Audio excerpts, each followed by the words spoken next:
हनुमान जी अबीर गुलाल ले ले बने और पूरा अयोध्या के लोगों के गुलाल लगाओ तने, होली खेल तने। तो एक बार लेके अबीरा गुलाला, अरे होली खेले वीर हनुमान। लेके अबीरा गुलाला, होली खेले वीर हनुमान।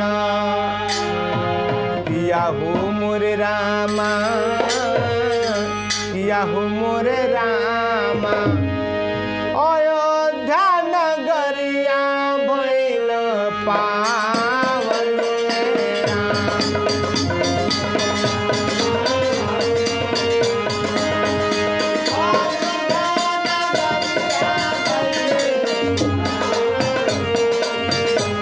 किया हो मोरे रामा, आहो मोरे रामा, अयोध्या नगरिया भइले पावन।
मोरे रामा आहो मोरे रामा चार भाई अबीर लगावेले राम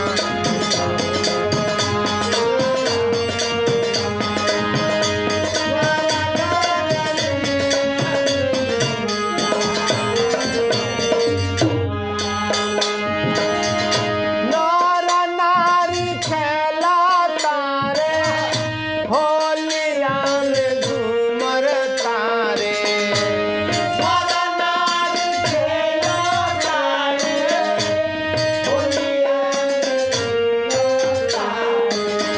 बबुआ हो अयोध्या के सभी लोग जगह गांव गांव में होली मनेला सबे लोग झूमे लागेला अयोध्या के सभी लोग होली खेलतने और होली में खूब झूमतने